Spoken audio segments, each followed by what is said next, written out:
People want to start a business and sometimes they fail in the basic things. And one of the things that they need to analyze before start, it's risk.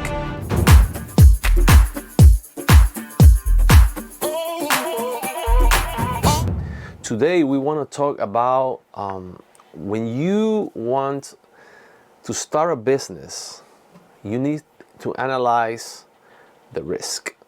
If today you come to my office and sit with me and tell me, Edwin, I want to start this business, the first thing I am going to ask you is, first of all, what kind of business is? And the other thing that I right away am going to ask you is, what is the risk of your business?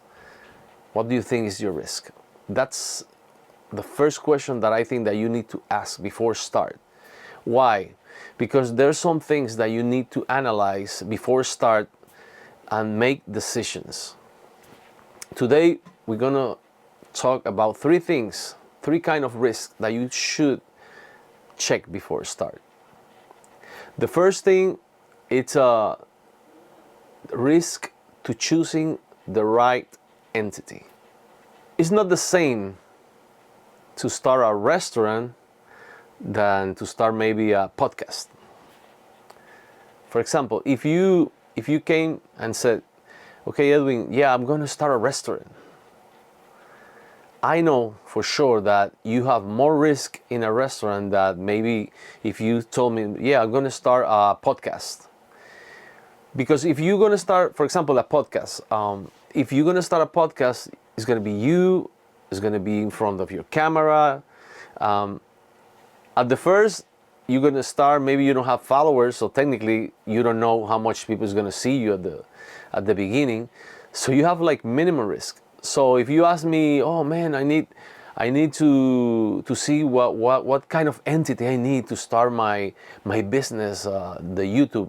The first thing I'm going to tell you, start with your sole proprietorship, your own social security. Just start. Press the button, do your YouTube account, and start. Don't worry about LLCs, S corporation, nothing about that. Because you have a minimum risk at the beginning.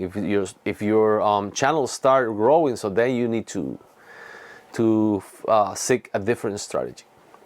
But if you tell me, I want to start a restaurant, the first thing that I'm going to tell you is, I think that you should start at least with an LLC. Why? Because an LLC, it's a limit liability company. It's an entity. It's like another person. You're going to be the owner of that person. It's like a corporation, but it's like a disregard entity. And what the LLC do, it's said that the business, the asset of the business are for the business, and your asset, your personal asset, are your personal asset. It create like a barrier in that separate what is yours and what is the business. Why is that important? Because of the risk. Because you start a restaurant and you start successfully and you have a lot of clients, and someday someone it get shocked. It's like, oh my God. The first thing that person is going to do is try to sue you. And it's if you have a good car, oh, that guy has a lot of money, so I'm going to sue him. And then if you have an LLC, so they only can sue the LLC. They cannot sue you as a person. They have to go first through the LLC.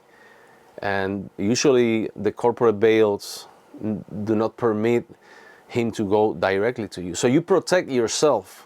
It's like an insurance, but it's cheaper than insurance. So you protect yourself. It's important when you want to start a business, analyze what kind of risk you have, so you decide the entity. And why that it's also important, because if you, for example, let's take the example of the restaurant. If you have a restaurant and then you start like sole proprietorship because you don't want to do, I don't want to do LLC, I don't want to do the Department of the State, I don't have the money, or blah, blah, blah, blah. So you start as a sole proprietorship and you do all your permits, you do all the things that you need to do. Then when you in 1 year or 2 years you're getting successful, and then you talk with your lawyer, and then you talk with your accountant, and they say you need to change this to an LLC or an S corporation because right now you're liable as a person. And then you decide. The thing that you're going to regret is that all the permits, all the stuff that you did for that sole proprietorship, then you have to change it to an LLC, a new LLC. And that could complicate things. It's going to cost you money. So if you decide at the beginning, that's going to be better for you. So that's the first risk that you need to consider. The second risk that you need to consider when you start a business, in my opinion, is the risk of starting with what you have. Some people does not start a business because they want to be perfect. Oh my God, I want to have everything set up, the best equipment, and then they just analyze so much that they just paralyze. And sometimes you just need to start. Just need to, for example, if you're gonna do a YouTube channel, so just press the button and start recording. Start doing something, because you're not gonna find any clients. Just don't do anything. Sometimes you are thinking too much. You can start the business with what you currently have. You have to analyze if you can start the business with what you have right now. If you have like a cell phone, so you could start a podcast. You have a cell phone that has a camera, and with all the technology and AI and all that stuff, you easily can start it like that. Maybe not a restaurant. Restaurant could be, you're gonna need some equipment, you're gonna need some stuff. So it could be a little more expensive to start. But you don't need everything new. You can start like buying all equipment. And the thing is that sometimes people do not analyze the risk of starting with what they have, and they start like taking credit. Oh yeah, I want everything new because I don't want any problem. When you start business, you're gonna have problems. You're gonna have situations. You can eliminate a little bit of the risk. If you can avoid that, just try to avoid it. I remember a client that they started a restaurant in a town that I used to have an office there, and he did this restaurant. He started like beautiful restaurant. A lot of employees, everything looks great. One day I went there to just visit and check how is everything, and the place was empty, and there was like 5 or 6 employees.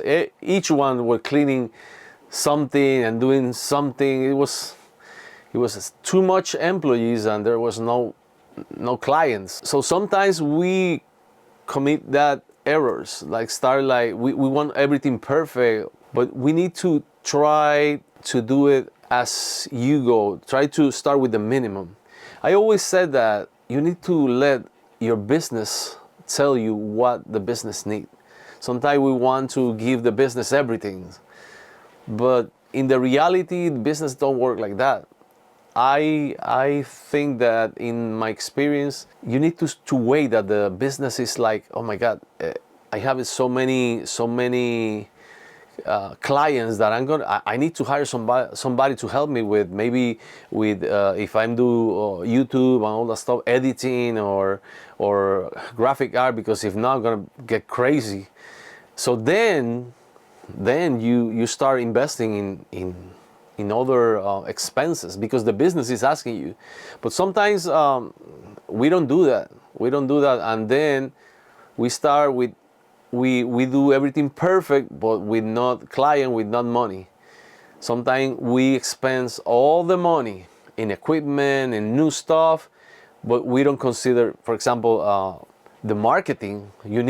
People need to know that you open your business. You can have the best business, but if you don't do marketing, so nobody's gonna know you. So that's a second risk. You need to start with what you have. If you need to take some credit, equipment, all that stuff, so do it, but try not to get into debt, because all the business start with risk. But when you start getting into debt before you start seeing any kind of money, you are like duplicating or triplicating the risk. So you don't want to do that. And the third risk that you need to consider when you start a business is the risk of not knowing what are you getting to. People start business because they think that, oh, that has to be good, there's a lot of money there. And sometimes people start business like with the mentality of an investor. A business is one thing, and to be an investor is another thing. It's two different things. Sometimes the investors just put the money and they go and they rely on the person who's working are doing the work, and you're gonna have a return of that investment. But sometimes you do a business and you think that it's like an investment. You need to work hard. This is not like an investment that things are gonna flow along. You need to work. You need to do your due diligence before start a business.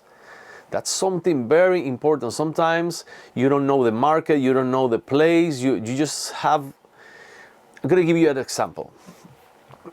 In my office, I have an accounting and tax office. I have these clients that have medical equipment, and it was a bomb. It was like 2006 or 7, I don't know. And he was doing so good, and I was doing her bookkeeping, their taxes and strategies and all that stuff. And then this other client came to my office so I could do the accounting. But this person have this medical equipment business that when I see the numbers, I see it's not that good, but it's not bad. But the person all the time was telling me, man, I want to close this. I don't want to keep doing. And I said myself, wow, I have the other client that it's been good. So maybe I could try to invest. So I work with that person for time to time, and the person wants to close. I don't know what is going to happen there, but the thing is that I tell, well, don't close it. I could buy that business for you, because I know the numbers. I know that this is a kind of business that you can exploit and all that stuff. And I didn't do my due diligence for me, so I end up buying her the business. And at the beginning, it was like a cash cow. It was like good. But the thing that I didn't consider was the risk of not knowing the business. And I really didn't know the business. I hired the same person that sell me the business. So she worked with me and tried to help me start the business for a couple months. But the thing is that in that time I have like two businesses, the accounting business, and I have another business, and then I just bought this business. And my mentality was like an investment, but it was a wrong mentality, because the business did not need an investment at that moment. It needs a person, a CEO, a person who works the business, who work hard. And I tried, but it was too much. At the end, I didn't lose that much because I could close it on time. But the thing is that I took a risk of did not know a lot. I didn't do my due diligence. I just see that this other client is being good, working the same kind of business. But the thing is that he was working really hard just in that. I was working really hard in my accounting business and my other business. So sometimes we do things because we think that is, oh, that's the trending. Oh yeah, that's a good investment. But you have to differentiate if it's an investment or if it's like a real business that you want to work and work hard. So if you want to start a business, just take those three things. Analyze the risk of the entity that you're going to take, because if you change it at the end, it's going to cost you money. The second risk is the risk of starting with what you have. Don't get into debt. And the third one, do your due diligence. The risk of not knowing what you are get into, that's really hard. So this is my 3 tips when you're going to start a business. If this give you some value, just subscribe to my channel. We're here to help you.